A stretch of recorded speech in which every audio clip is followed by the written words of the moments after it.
கிட்டத்தட்ட என்னுடைய 20 வயதில் என்னுடைய சொற்பொழிவு வாழ்க்கையை நான் ஆரம்பித்தேன். அதற்கு முன்னென்று கூட சொல்லலாம்.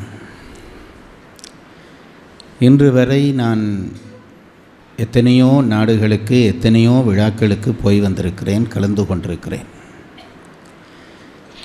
என்னுடைய பெருமை சொல்வதற்காக இதை நான் சொல்வதாக தயவு செய்து நினைத்து விடாதீர்கள். மகாபாரத கதையை கூட கொஞ்சம் நீட்டித்தான் நான் சொல்கிறேன். ஒரு சில பேர் கேட்கிறார்கள், இந்த ஆண்டாவது கதை முடியுமா என்று. முடியும் என்று தோன்றவில்லை, முடிக்க வேண்டும் என்றும் தோன்றவில்லை. ஏனென்றால் நீங்கள் நினைக்கலாம், இதில் ஒரு உத்தி வைத்திருக்கிறார், முடிக்காமல் இருந்தால் தொடர்ந்து இந்த விழாவுக்கு வரலாம் என்று நினைக்கிறாரோ என்று நீங்கள் நினைக்கலாம். அத்தகைய சின்ன எண்ணங்கள் ஒன்றும் எனக்கு கிடையாது, ஐயாவுக்கு தெரியும்.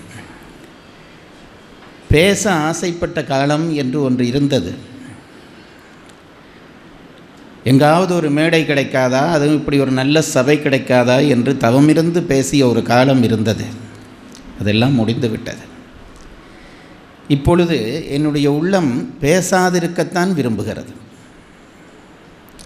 இந்த தூய்மையான மேடையிலே, இந்த ஒளி பொருந்திய மேடையிலே வைத்து சத்தியமாக சொல்கிறேன், அமைதியாக இருந்து வேறு யாராவது பேசுவதை கேட்டால் இருக்கிற இன்பம் பேசுவதிலே எனக்கு இல்லை. நிறைய பேசியாகிவிட்டது. இப்பொழுது என் எண்ணம் மனம் என்னத்தை விரும்புகிறது என்றால், எவ்வளவு காலம் பேசிவிட்டாய், பேசியாக போவதென்ன, பேசுவதை விட்டு நீ ஒருவனாவது வாழ்ந்து காட்டினால் நல்லமாயிற்றே என்று என் புத்தி எனக்கு இப்பொழுது சொல்லிக்கொண்டே இருக்கிறது. ஒரு சம்பவம் சொல்லுகிறேன். நான் 82ஆம் ஆண்டு என் குருநாதர் பேராசிரியர் ராதாகிருஷ்ணனை அந்த ஆண்டு தான் நான் சந்தித்தேன், தவமிருந்து சந்தித்தேன். அதெல்லாம் சொன்னால் அதற்கே ஒரு 10 நாள் பேச்சு பேச வேண்டும். காரைக்குடி கம்பன் விழாவுக்கு அவர்கள் வந்திருக்கிறார்கள். நான் சந்தித்த பிறகு 2வது சந்திப்பு. நானும் கம்பனுடைய பொடி அழைத்திருந்தார். அப்போ சின்ன பையனாக நானும் வந்திருந்தேன். எனக்கு கடவுளை கண்டது போல என் குருநாதரை கண்டது என்பது. காரைக்குடி கம்பன் விழாவினுடைய ஒரு மதிய பொழுதிலே அழகப்பா பல்கலைக்கழகத்திலே ஐயாவை பேச கூப்பிட்டிருந்தார்கள். திரும்பவும் சொல்லுகிறேன், இது முன்பும் சொன்ன செய்தியோ தெரியாது, எனக்கு மனதிலே வருகிறது, சொல்லுகிறேன். என் குருநாதரை பேச கூப்பிட்டிருந்தார்கள். அன்றைக்கு ஒரு அருமையான பேச்சு பேசினார். 2 பேர் அன்றைக்கு பேச்சு. ஒன்று கியாப்பே விஸ்வநாதம், அடுத்தது எங்கள் குருநாதர். முத்தமிழ் என்ற தலைப்பிலே கியாப்பே விஸ்வநாதம் பேசினார். சிலம்பில் சில காட்சிகள் என்று எங்கள் ஐயா பேசினார். எனக்கு நாங்கள்லாம் பேசுகிறது என்னையா பேச்சு, அதெல்லவா பேச்சு, அந்த காலம் போய்விட்டது, பொற்காலம் போய்விட்டது. ஐயா என் குருநாதர் யாருன்றதை பெயர் சொல்கிறார். பேராசிரியர் ராதாகிருஷ்ணன். அவர் குடுமி வைத்தவர். அவரை பார்த்து தான் நான் குடுமி வைத்தேன். நடிகர்களை பார்த்து ஏதோ ஹேர் ஸ்டைல் எல்லாம் பண்ணுகிறாள் இளைஞர்கள், நான் என் குருநாதரை பார்த்து பண்ணக்கூடாதா? அது மட்டும் இல்லை, அந்த குருநாதருடைய அடையாளத்தை நான் என் தலையிலே சூட்டி கொண்ட பிறகு இதெல்லாம் விரிந்த கதைகள். நான் குடுமி கட்ட வேண்டும் என்று ஆசைப்பட்டு முடி வளர்க்கிறேன். ஐயா 2 தரம் யாழ்ப்பாணம் வந்துவிட்டு போய்விட்டார் என் குருநாதர். இடையிலே ஒரு 6 மாதம், 1 மாதம் ஒரு வருஷம் வர முடியாமல் அங்கே கலவரம். அடுத்த தரம் ஐயா வருகிற பொழுது நான் குடுமி கட்டி அவருக்கு காட்ட வேண்டும் என்பது என் விருப்பம். சின்னனா ஒரு குடுமி கட்டிட்டேன். இங்கே ஐயா ஒரு சந்தர்ப்பத்தினாலே மொட்டை போட்டார். நான் அங்கே குடுமி கட்டுகிற பொழுது ஐயா இங்கே மொட்டை போட்டார். நீங்கள் சொன்னால் நம்ப மாட்டீர்கள், அவர் மொட்டை போட்ட வடிவத்தை நான் பார்க்கவில்லை, நான் குடுமி கட்டின வடிவத்தை அவர் பார்க்கவில்லை. யாழ்ப்பாணத்திலே என்னுடைய ஒரு குருநாதர், என் மேலே பேரன்பு கொண்ட ஒருவர் வித்வான் இருந்தார். ஐயாவிலே ரொம்ப உயிர் வைத்தவர். என் குருநாதரிலே அவருக்கு ரொம்ப பிரியம். ஐயா இறந்தது கேட்டு 6 மாதம் ஒவ்வொரு நாளும் என் வீட்டுக்கு வந்து அழுவார். நீங்கள் சொன்னால் நம்ம இங்கே தமிழ்நாட்டிலே கூட அப்படி யாராவது அழுதிருப்பார்களோ எனக்கு தெரியாது. உன் பலமெல்லாம் போச்சுடா, உன் பலமெல்லாம் போச்சுடா என்று சொல்லி அழுவார். அதோடு ஒரு செய்தி சொல்லுவார். எனக்கு அது இப்போல்லாம் மனதிலே என்னமோ இன்றைக்கு அது ஓடுகிறது. சொல்லுவார், டேய், அவருடைய உயிர்நிலை குடுமையில் தாண்டா இருந்தது, அதை உனக்கு தந்துட்டு அவர் போயிட்டாருடான்னு சொல்லிட்டு விம்மி அழுவார். அப்படிப்பட்ட நல்ல குருநாதர்களை பெறுகிற வாய்ப்பு எனக்கு. அவரை சந்தித்து காரைக்குடியிலே 2வது சந்திப்பு. இவர் குடுமையோடு பேராசிரியர் வருகிறார், பஞ்சகச்சம் கட்டி கியாப்பே வருகிறார். மாணவர்களுக்கு பேச்சு, கல்லூரி மாணவர்களுக்கு பேச்சு. இவர்கள் 2 பேரையும் பார்த்த உடனேயே ஏதோ 5 நூற்றாண்டுக்கு முற்பட்டவர்கள் வருகிறார்கள் என்று மாணவர்களுக்கு எண்ணம். ஒருத்தர் குடுமையோடு வருகிறார், ஒருத்தர் பஞ்சகச்சத்தோடு வர்றார். மாணவர்கள் எல்லாம் அவர்கள் வர்ற பொழுது ஒரு கிண்டல் அடித்து சிரிக்கிறார்கள். மேடைக்கு வருகிறார்கள், கிண்டல் அடித்து சிரிக்கிறார்கள். எனக்கு கொதிப்பாக இருக்கிறது, இவர்கள் பெருமை தெரியாமல் இப்படி இருக்கிறார்களே என்று நினைத்தேன். மேடைக்கு போனார்கள். 1 மணி நேரம் கியாப்பே பேசினார், 1 மணி நேரம் ஐயா பேசினார். மாணவர்கள் திகைத்து போனார்கள்.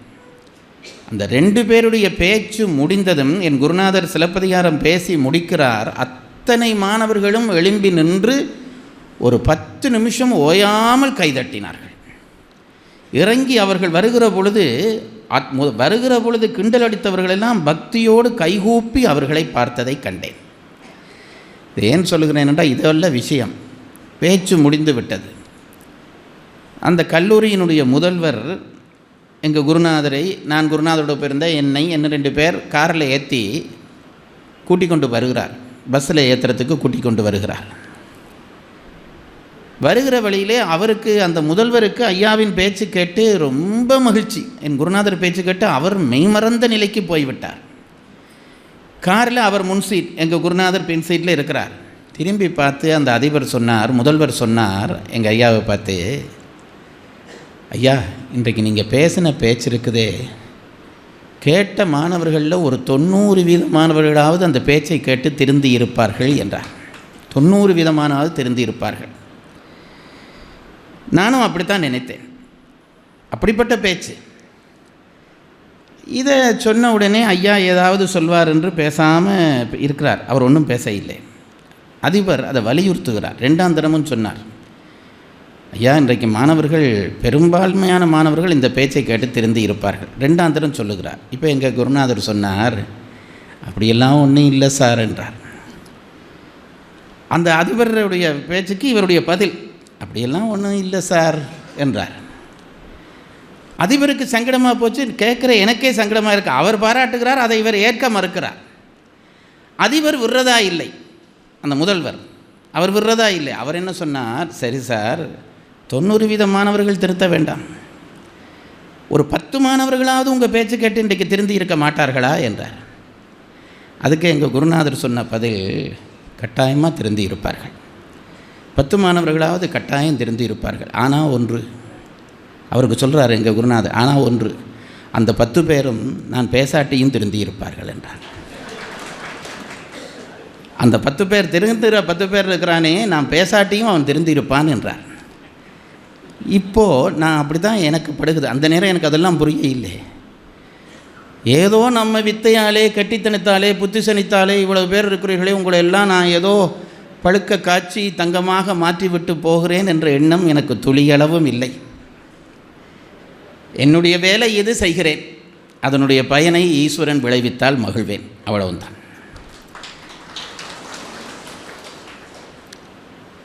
கல்வி வெறுமனே வித்தையாக இருக்கும் வரைக்கும் மற்றவர்களுக்கு துன்பம் செய்யுமே தவிர இன்பம் செய்யாது. அதை புரிந்து கொள்ளுங்கள்.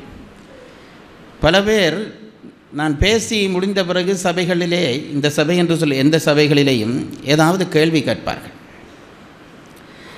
அந்த கேள்வி கேட்கிற பொழுது அந்த கேள்வியிலே என்ன தொனிக்கும் என்றால், அவர்கள் தெரியாமல் கேள்வி கேட்க மாட்டார்கள். எனக்கு இது தெரியும் என்பதை தெரிவிப்பதற்கு கேள்வி கேட்பார்கள். வினாக்களிலே 2 வகையான வினாவுக்கு உண்டு. அறியும் வினா, அறியான் வினா, அறிவினா என்று வினா 2. வாத்தியார் மாணவனை பார்த்து 2 2 எத்தனை என்றால் அவனுக்கு தெரியுமா என்று கேட்கிறார். மாணவன் வாத்தியாரை பார்த்து 2 2 எத்தனை என்று கேட்டால் தெரியாமல் கேட்குறான். பெரும்பான்மையினோர் கேட்கிற கேள்வியிலே எனக்கு இது தெரியும், நீ தெரிஞ்சுகொள் என்கின்ற கருத்தை தான் நான் காண்பதுண்டு. தப்பில்லை, ஆரம்ப காலம் அப்படித்தான் இருக்கும். ஆனால் நான் ஒன்றை சொல்லுகிறேன், தயவுசெய்து புரிந்து கொள்ளுங்கள். வித்தை ஒரு மனிதனை தனியே வித்தை விருத்தி செய்யாது, அது பழுக்க வேண்டும். அறிவு பழுத்து ஞானமாக என்றைக்கு மாறுகிறதோ அன்றுதான் ஒரு மனிதன் உயர்வான். நம்முடைய பெரியவர்கள் என்ன சொன்னார்கள் தெரியுமா? அறிவும் கடவுளை அடைவதற்கு தடையான விஷயங்களிலே ஒன்று. நம்புவீர்களா? கடவுளை அடைவதற்கு தடையான விஷயங்களிலே அறிவும் ஒன்று என்றார்கள். நாங்கள் என்ன நினைச்சு கொண்டிருக்கிறோம்? படித்து நல்ல அறிவு பெற்று பேச்சு கேட்டு அறிவு பெற்றால் நமக்கெல்லாம் கடவுளை அடைந்து விடலாம் என்று நினைக்கிறோம். நம்முடைய ஞானிகள் சொன்னார்கள், அறிவும் கடவுளை அடைவதற்கான தடைகளிலே ஒன்று. யார் சொன்னார்? மணிவாசகர் சொன்னார். என்ன சொல்லுகிறார்? அறிவு தடைதான் என்கிறார். கடவுளை அடைவதற்கு எனக்கு என்னென்ன தடையாக இருந்தது என்று வரிசைப்படுத்துகிறார். வைத்த நிதி, சேர்த்து வைத்திருக்கிற பணம் கடவுள்கிட்ட போக விடாது. அது நான் விளக்கம் சொல்லவே தேவையில்லை, உங்களுக்கே தெரியும். அது எப்படி ரெட்டிப்பாப்பது, மூண்டாக்குவது, அது அரைவாசியானா என்ன கவலை, இதெல்லாம் இயல்பு. கடவுளிடம் போக விடாது, வைத்த நிதி. அடுத்தது சொன்னார் பெண்டிர். நல்ல அன்புள்ள மனைவி கடவுளிடம் போக விட மாட்டாள். இன்றைக்கு கதையிலே வரப்போகிறது. அவளுடைய அன்பே நம்மை இந்த உலக வாழ்க்கையிலே ஈர்த்து கொண்டே இருக்கும். இதை விட்டு நகர வேண்டும் என்ற எண்ணம் வராது. வைத்த நிதி, பெண்டிர், மக்கள், அது சொல்லவே வேண்டாம். குழந்தைகளுக்கு நம்முடைய சங்கப்பாடல்களிலே ஒரு வரி இருக்கிறது, மயக்குறு மழலையர் என்று அதற்கு பெயர். பிள்ளை பிறந்துட்டா ஒவ்வொரு நாளும் ஒவ்வொரு விதமாக இருப்பான். பிறந்த ஒரு மாதத்தில் ஒரு மாதிரி, 2ஆம் மாதத்தில் ஒரு மாதிரி, 3ஆம் ஒரு மாதத்தில் அது நேற்றிருந்த பிள்ளையா இதென்று அவனுடைய ஒவ்வொரு செயலும் நம்மை மயக்கும். அதனாலே மயக்குறு மழலையர் என்று பெயர். பிள்ளை பாசம் நம்மை கடவுளிடம் போக விடாது. வைத்த நிதி, பெண்டிர், மக்கள், குலம். அடுத்தது குலம். நான் என்ன குலம் தெரியுமா என்று அந்த திமிர். வைத்த நிதி, பெண்டிர், மக்கள், குலம், இவ்வளவும் சரி. அடுத்து என்ன தெரியுமா சொன்னார் மணிவாசகர்? கல்வி என்னும் பித்த உலகில் என்றார். வைத்த நிதி, பெண்டிர், மக்கள், குலம், கல்வி என்னும் பித்த உலகில் பிறப்போடு இறப்பென்னும் சித்த விகார கலக்கம் தெளிவித்த வித்தகத்தேவர்க்கே சென்றூதாய் கோத்தும்பி. திருக்கோத்தும்பி என்ற பகுதியிலே பாடுகிறார். ஆண்டவனை அடைய விடுவதில்லை, விடாத பொருள்களை வரிசைப்படுத்துகிற பொழுது சொன்னார், கல்வியும் என்னை உன்னிடம் வந்து சேர விடுகிறதில்லை. நான் வியந்து படித்த பாடல்களிலே மணிவாசகர் பாடலிலே ஒன்று கடவுள் அவராக சொல்லுகிறார், போற்றி திருவகவல் என்று நினைக்கிறேன். இறைவா, உன்னிடம் வந்து சிவம் என்கின்ற சிந்தனை எனக்குள்ளே உருவாக நான் எத்தனை பாடுபட வேண்டி இருந்தது தெரியுமா? எத்தனையை கடந்து வந்தேன் தெரியுமா? ஆண்டுகள் தோறும் அடைந்த காலை ஈண்டியும் இருத்தியும் எனைப்பள பிழைத்தும், காலை மலமுடு களம்பகல் பசி நிசி வேலை நித்திரை யாத்திரை பிழைத்தும், கருங்குளற் செவ்வாய்க்கு வெண்ணகை கார்மையில் ஒருங்கிய சாயல் நெருங்கியுள் மதர்த்து கச்சர நிமிர்ந்து கதிர்த்து முன் பனைத்து எய்திடை வருந்த எழுந்துபுடை வருந்து ஈர்க்கிடை போகா இளமுலை மாதர்தம் கூர்த்தனை என கொள்ளையிற் பிழைத்தும், பக்தி என்னும் கல்வி என்னும் பல்கடல் பிழைத்தும், செல்வம் என்னும் அல்லலிற் பிழைத்தும், நல்குறவென்னும் தொல்விடம் பிழைத்தும், இப்படியே எண்ணத்துக்கூடாக நான் பிழைத்து தெய்வம் என்பதோர் சித்தம் உண்டாகி என்கிறார். ஆண்டவா, உன்னை பற்றிய எண்ணம் வருவதற்கு இத்தனை கூடாக தப்புகிறேன். செல்வம் என்னும் அல்லலில் பிழைத்தும் நமக்கு புரிகிறது. கல்வி என்னும் பல்கடல் பிழைத்தும் என்கிறார். படிப்பு என்னை உன்னிடம் அடைய விடுகிறது இல்லையே என்று கேட்கிற பொழுது நமக்கு வியப்பாக இருக்கிறது. ஏனென்றால் கல்வி புத்தி சம்பந்தமாக இருக்கும் மட்டும் கடவுளை அடைய விடாது. எவன் கேள்வி இல்லாது சரணாகதி அடைகிறானோ அவனுக்குத்தான் இறையருள். எவன் கேள்வி இல்லாமல், அதனால தான் ஞானசம்பந்த பெருமார் சொன்னார், ஏதுக்களாலும் எடுத்த மொழியாலும் மிக்கு சோதிக்க வேண்டாம்.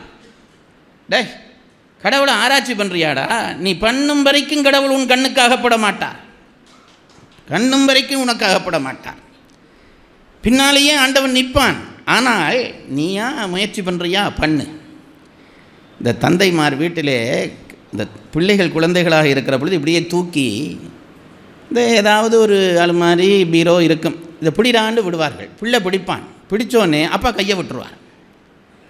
கையை விட்டுட்டு பின்னால் தான் நிற்பான் அப்பன். எந்த அப்பனாவது போவானா? போனால் அவன் அப்பனா?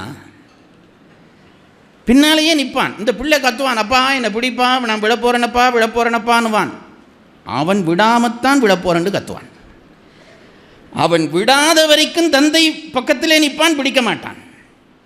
விடாத வரைக்கும் பிடிக்க மாட்டான். அவன் தொங்கிக் கொண்டிருப்பான். முடியே இல்லைன்னா அப்பா விழுந்துட்டேன் என்று என்றைக்கு கையை விடுகிறானோ அப்போ அப்பா பிடிப்பான், அப்பா பிடிப்பான்.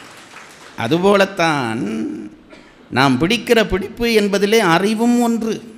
என் புத்திசாலித்தனத்தாலே நான் கடவுளை காணுவேன். எனக்கு தேவாரம், இத்தனை தேவாரம் தெரியும், திருமுறை தெரியும், இத்தனை பாட்டு தெரியும், இதெல்லாம் தெரியும், இதை ஒப்புவிப்பேன். ஒரு பிரயோசனமும் கிடையாது. அப்போ கல்வியே வேண்டாமா என்று சொல்கிறீர்களா என்று கேட்டால், கல்வியை கற்று ஞானத்தை உருவாக்கி கல்வியை தொலையுங்கள். கல்வியை கற்று ஞானத்தை உருவாக்கிய பின் கல்வியை தொலைக்க வேண்டும். சும்மா கேட்குறது உண்டு. வீட்டில் அழுக்கு நிறைய இருந்தால் விளக்குமாறு எடுத்து வீட்டை கூட்டுறீர்கள். இப்போ வீடு சுத்தமாயிட்டுது. இந்த அழுக்கெல்லாம் ஒரு பக்கம் ஒதுக்கி விட்டீர்கள். ஒதுக்கின பிறகு இந்த கூட்டிய விளக்குமாறை என்ன பண்ணுவீங்க? குப்பையை எங்கே ஒதுக்குறீங்களோ அங்கே தானே விளக்குமாறு வைக்க வேணும். ஆகா, இந்த குப்பையை விளக்குமாறு தானே இந்த குப்பையெல்லாம் கூட்டி சுத்தப்படுத்தியது, ஆகவே நடுவீட்டில் அதை போட்டு வைப்பேன் என்று எவனாவது போட்டு வைப்பானா? குப்பையை ஒதுக்குறதோடு சேர்த்து விளக்குமாறையும் ஒதுக்கி வச்சிட வேண்டும். அதுபோலத்தான் அறியாமையை நீக்குவதற்கு கல்வியை பெறுகிற பொழுது, அறியாமையை நீக்கி அதை ஒதுக்குகிற பொழுது கல்வியையும் சேர்த்து ஒதுக்கிவிட வேண்டும். அருணகிரிநாதர் சொன்னார், அறிவற்று அறியாமையும் அற்றதுவே. அறிவற்று அறியாமையும் அற்றதுவே. ரெண்டும் இல்லாத நிலையிலே வருவதற்குத்தான் ஞானம் என்று பெயர். ஆகவே என்னமோ இன்றைக்கு மனம் இந்த ரூட்டில் ஓடுது. எங்கேயாவது பாரதம் வந்து பூராமலா விட போகுது.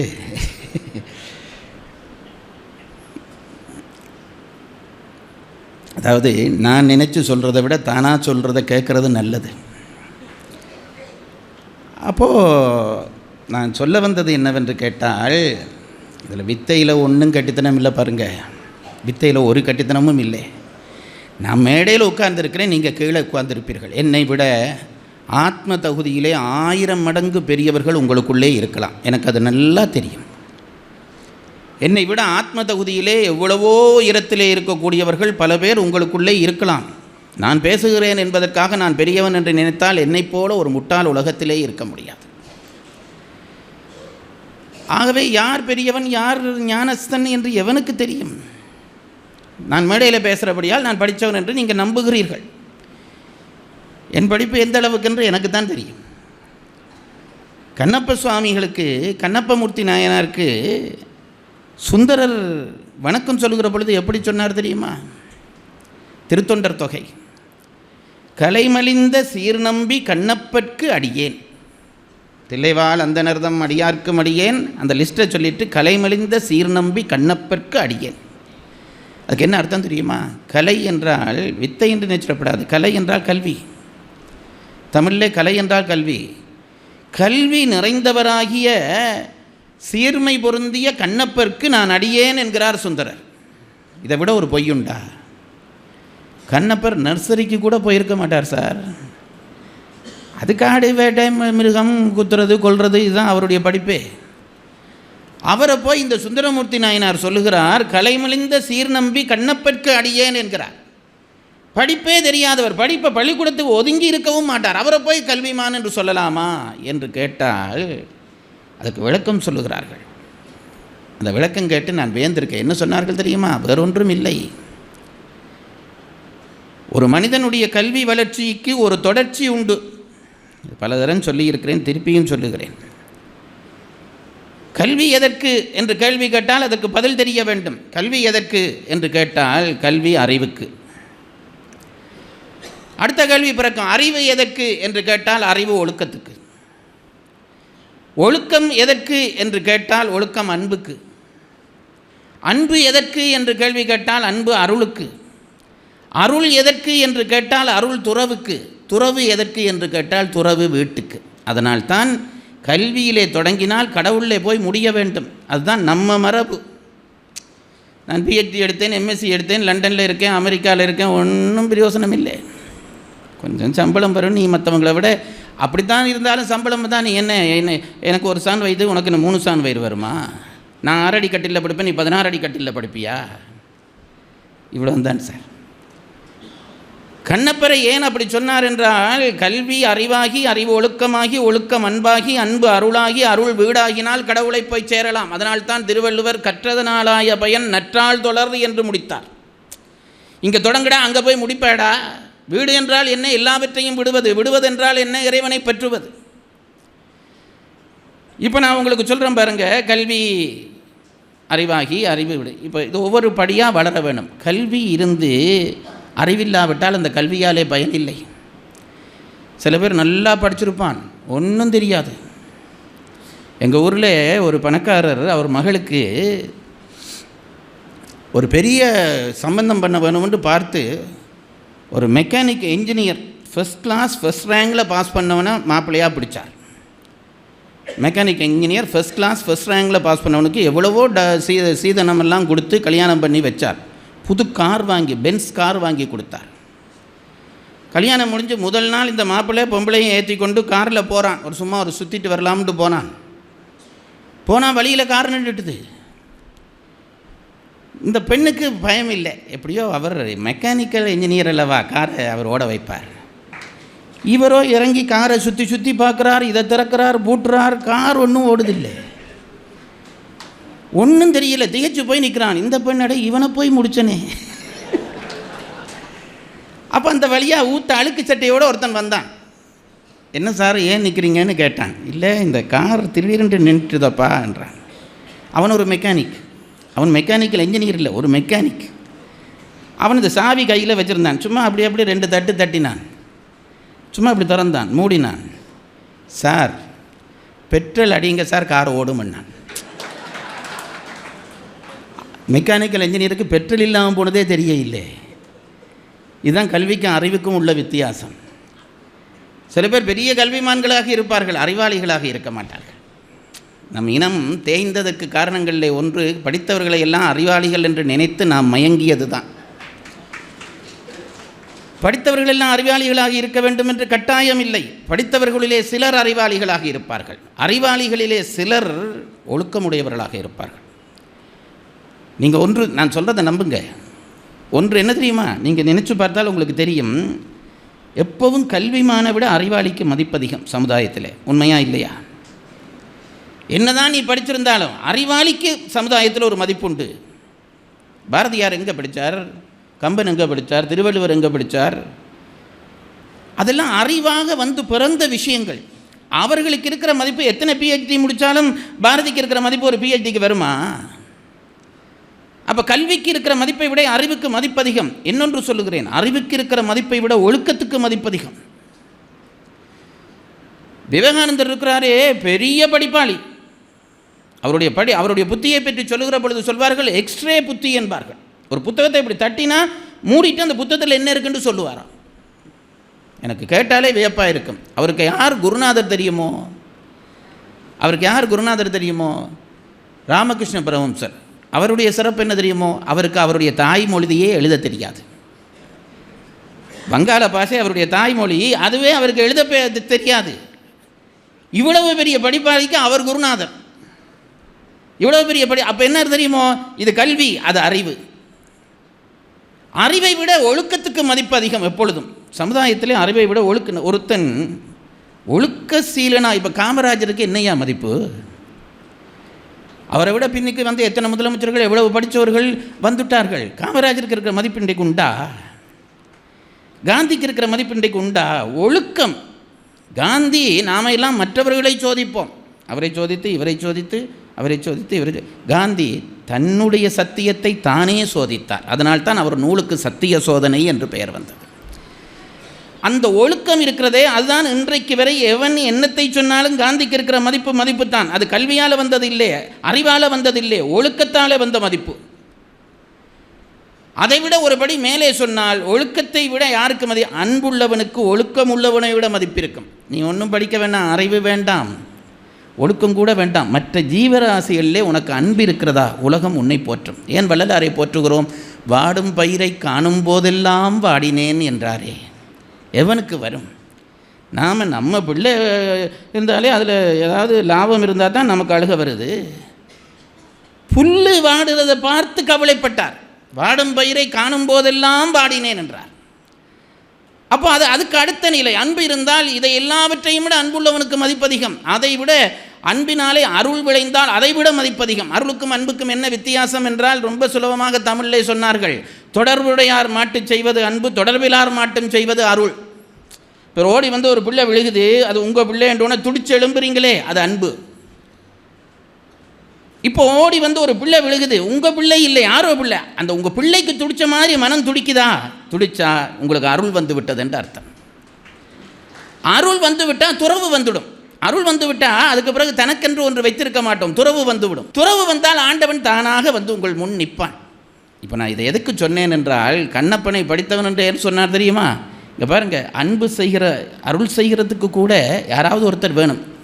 அன்பு அருளுக்குள்ள சிறப்பு என்னவென்றால், இப்போ நான் ஐயாவில் அன்பு செய்கிறேன், ஐயா ரெட்டிப்பாக என்னில் அன்பு செய்வார். நான் 4 மடங்கு செய்வேன், அவர் 16 மடங்கு செய்வார். அன்புக்கு அதுதானே இயல்பு.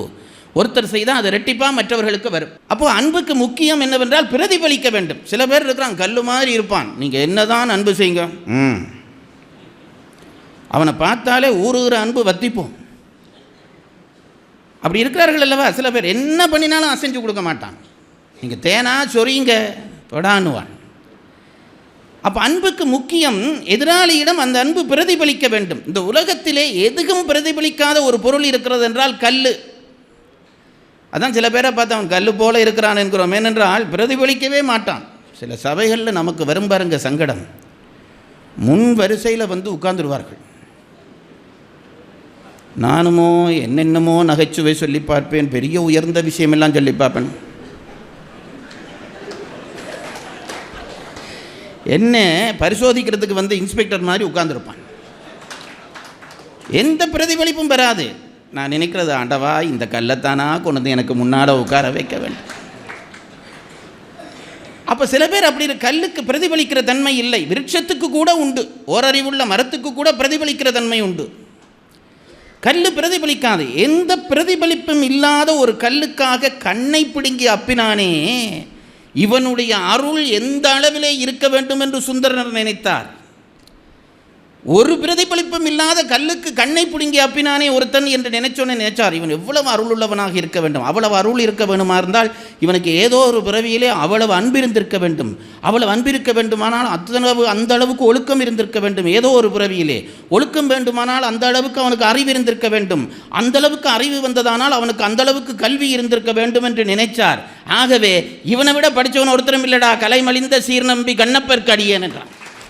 சொல்ல வந்தது என்னவென்று கேட்டால், கல்வியோடு நின்று விடாதீர்கள். இந்த பாரதம் ராமாயணம் போன்ற கதையெல்லாம் வித்தை தருவதற்காக வந்த கதைகள் அல்ல. அது அறிவு தந்து, அன்பு தந்து, ஒழுக்கம் தந்து, மேலே போய் நம்மை கடவுளிடம் சேர்ப்பிக்கிற கதைகள். இன்றைக்கு இருக்கிற சிறுகதைக்கும் நாவலுக்கும் பாரதத்துக்கும் உள்ள வித்தியாசம் இதுதான்.